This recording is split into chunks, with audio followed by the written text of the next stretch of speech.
कबीरदास जी ने कहा था, जात न पूछो साधु की, पूछ लीजिए ज्ञान। मोल करो तलवार का, पड़ा रहने दो म्यान। भारतीय सेना में आहिर रेजिमेंट की मांग को लेकर प्रदर्शनकारी 4 फरवरी से गुड़गांव के खेरकी दौला टोल प्लाजा के पास डेरा डाले हुए हैं।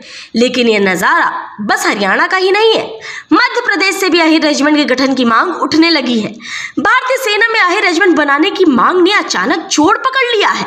सभी राजनीतिक दलों के नेता व सर्व समाज के लोग यादव समाज को अपना खुला समर्थन दे रहे हैं। ऐसे में आइए जानते हैं कि आखिर ऐसा क्या हुआ कि इंडियन आर्मी में रेजिमेंट को लेकर बहस शुरू हो गई। अहिरवाल क्षेत्र, जिसमें रेवाड़ी, महेंद्रगढ़ और गुड़गांव के दक्षिण हरियाणा जिले शामिल हैं, 1857 की क्रांति में राव तुलाराम, राव गोपाल देव व राव किशन सिंह के नेतृत्व में नसीबपुर नरनौल के मैदान में अंग्रेजों से 2-2 हाथ करते हुए 5000 वीर अहिरों ने अपना सर्वोच्च बलिदान दिया। पारंपरिक रूप से बड़ी संख्या में भारतीय सेना में सैनिकों का योगदान दिया है। इस क्षेत्र में अहिर रेजिमेंट के निर्माण के लिए सबसे अधिक शोर शराबा देखा गया है। हालांकि अहिर की बड़ी आबादी वाले अन्य राज्यों में भी इसकी मांग उठाई गई है। 1962 में रेजांगला की लड़ाई में हरियाणा के अहिर सैनिकों की बहादुरी की कहानी के बाद समुदाय को राष्ट्र सुर्खियों में ला दिया गया। कुमाऊं रेजिमेंट की 13वीं बटालियन में सी कंपनी के अधिकांश सैनिक चीनी हमले से लड़ते हुए शहीद हो गए, लेकिन चुसुल के लिए दुश्मन की बढ़त को खत्म कर दिया था। समुदाय के सदस्यों ने लंबे समय से तर्क दिया था कि अहिर उनके नाम पर एक पूर्ण इन्फेंट्री रेजिमेंट के लायक है। कुमाऊं रेजिमेंट में केवल 2 बटालियन। भारतीय सेना में विभिन्न रेजिमेंटों में अहिरों की भर्ती की जाती है, जिसमें निश्चित वर्ग रेजिमेंट जैसे कुमाऊं, जाट, राजपूत, मिश्रित वर्ग रेजिमेंट जैसे brigade of the guards, parachute regiment शामिल हैं।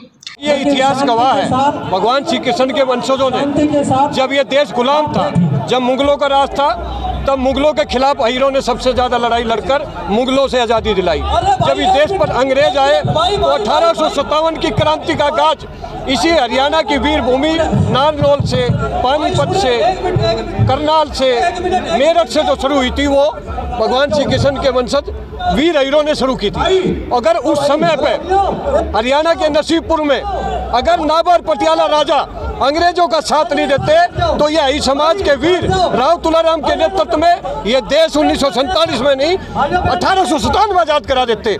अहिरों ने कभी अंग्रेजों का साथ नहीं दिया, हमेशा देश के साथ वफादारी की है। अगर हम अंग्रेजों का साथ देते, देश के साथ गद्दारी करते, तो जैसे अंग्रेजों ने जिन जातियों ने अंग्रेजों का साथ दिया, उसी टाइम 1857 में उनके रेजिमेंट का गठन कर दिया गया। अहिरों को शुरू में 19 हैदराबाद रेजिमेंट में बड़ी संख्या में भर्ती किया गया था।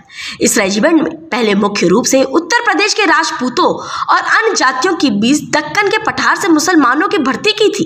1902 में हैदराबाद के निजाम के साथ रेजिमेंट के संबंध बरार के अंग्रेजों के लिए एक स्थायी आधार पर परिवर्तित होने के बाद टूट गए थे। इस हैदराबाद रेजिमेंट की संरचना को बदल दिया गया और डेक्कन मुसलमानों को इससे हटा दिया गया। 1930 में वर्ग संरचना को फिर से कुमाऊनी, जाट, अहिर, मिश्रित वर्ग की एक कंपनी में बदल दिया गया। 27 अक्टूबर 1945 में रेजिमेंट का नाम बदलने की अनुमति दी गई और 19 कुमाऊं हो गई। आजादी के बाद इसका नाम कुमाऊं रेजिमेंट रखा गया। ये हमारा हरियाणा वीरों की धरती है और हरियाणा के दक्षिण हरियाणा के क्षेत्र में अहिरवाल का क्षेत्र है। यहाँ पर एक परिवार में 3 पीढ़ियों ने सेना में सेवाएं दी हैं, अपना सर्वस्व भारत माता पे कुर्बान कर दिया, माँ भारती के लिए अपने जीवन के प्राणों की कुर्बानी दे दी। और एक परिवार तो कुछ ऐसे भी हैं जहाँ पर 3 पीढ़ियों ने शहादत देने का काम किया है। और हमारे पिछले काफी दिनों से, वैसे तो कई वर्षों से मांग है हमारे अहिर भाइयों की। देखिए, मैं सबसे पहले तो अहिर भाइयों के अदम्य साहस की, उनके पराक्रम को नमन करता हूं और उनकी जायज मांग का समर्थन करता हूं। और आज हम सब साथियों के साथ जाकर के उनकी जायज मांग को बल देने का काम करेंगे। और मैं आपके माध्यम से हमारे देश के प्रधानमंत्री जी, जिनके ऊपर पूरे देश को भरोसा है, इस जायज मांग को संज्ञान में लेते हुए बहुत जल्द हम देखेंगे कि आने वाले समय में अहिर रेजिमेंट का गठन होने जा रहा है। और ये बहुत ही जायज मांग है। देखिए, ना जाने कितनी बहनों के कलाई खाली हो गई, ना जाने कितनी वीरांगनाओं का सुहाग उजड़ गया, ना जाने कितनी माँओं ने अपने लालों को खो दिया। और उस रेजांगला में प्रसिद्धि पाने वाली कुमाऊं रेजिमेंट की 13वीं बटालियन आजादी के बाद पहली बटालियन थी। इसे अक्टूबर 1948 में कुमाऊं और अहिरों के साथ समान अनुपात में स्थापित किया गया था। 1960 2 कुमाऊं और 6 कुमाऊं से अहिरों के ट्रांसफर के बाद 13 कुमाऊं रेजिमेंट से पहले शुद्ध अहिर बटालियन बन गई। 1962 में रेजांगला की जंग में हरियाणा के जाबाज अहिर सैनिकों की बहादुरी की खबर मिलने के बाद अहिर सैनिक पहली बार राष्ट्र स्तर पर चर्चा में आए। आज भी उन 117 अहिरों के शौर्य बलिदान को याद किया जाता है।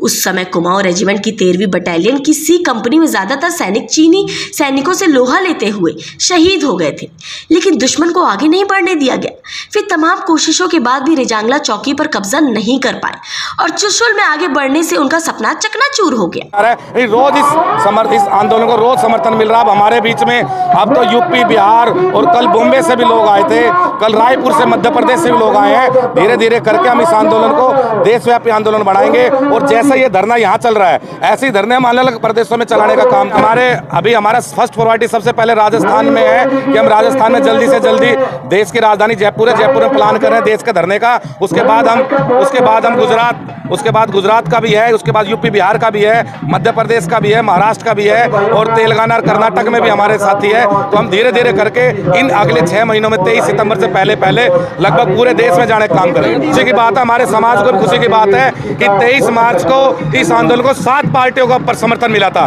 शायद आज देश का ऐतिहासिक ये आंदोलन है, किसी भी आंदोलन में 7 पार्टियों ने एक साथ आके समर्थन नहीं किया। चाहे भारतीय जनता पार्टी की बात करें, चाहे कांग्रेस की बात करें, चाहे आम आदमी पार्टी की बात करें, चाहे समाजवादी पार्टी की बात करें, चाहे बीएसपी की बात करें, चाहे तृणमूल कांग्रेस की बात करें, देश की सबसे बड़ी पार्टियों ने यहाँ के समर्थन दिया है। और निश्चित रूप से हमें उम्मीद है कि इन सभी समर्थन मिलने के बाद सरकार, हमारे रक्षा मंत्री और प्रधानमंत्री इस मांग को लेकर गंभीर होंगे और निश्चित रूप से जो यादवों का मान सम्मान की और स्वाभिमान की मांग है सेना में रेजिमेंट, उसको पूरा करेंगे। 18 नवंबर 1962 की वो तारीख जब पूर्वी लद्दाख के 70,000 फीट की ऊंचाई पर रेजांगला में तैनात 13 कुमाऊं के अहिरों ने उन पर चीनी हमले का विरोध किया। 120 सैनिकों वाली कंपनी उनसे मुकाबला करती है। बहादुरी की ये गौरव गाथा सदा के लिए अमर हो गई। मारे गए 117 सैनिकों में से 114 अहिर थे और केवल 3 गंभीर रूप से घायल हुए थे। मारे गए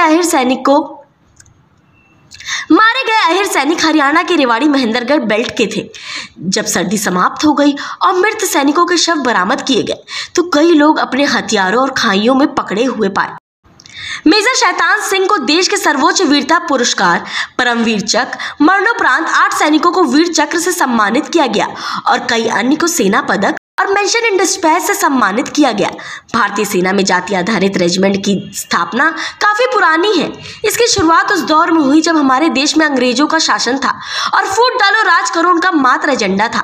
इस दौर में भारत की शासन व्यवस्था संभालने और युद्ध जीतने के लिए अंग्रेजों ने कई अलग अलग जातियों के आधार पर सेना में भर्ती की। अंग्रेजों ने इन जातियों को लड़ाकू और गैर लड़ाकू वर्ग के आधार पर बांटा था। 2012 में 1962 के युद्ध की 50वीं वर्षगांठ के दौरान मांग को बढ़ावा मिला, जब अहिरों की वीरता की गाथा बार बार सुनाई गई और 60वीं वर्षगांठ वर्ष में नए सिरे से मांग जोर पकड़ने लगी। विभिन्न राजनीतिक दलों ने हाल के वर्षों में मांग के पीछे अपना भी स्वर बुलंद किया। यदुवंशियों के साहस और शौर्य का जिक्र करते हुए ट्वीट कर लिखा, वीर अहिरों ने ठाना है अहिर रेजिमेंट बनाना है। वीर थे, रणधीर थे, वो यदुवंशी धारा के नीर थे। कैसे पीछे हटते, वो तो अहिर थे। अहिर रेजिमेंट हक है हमारा। गुरुग्राम की हर खबर अपने मोबाइल पर पाने के लिए सब्सक्राइब कीजिए न्यूज़ 20 गुरुग्राम को।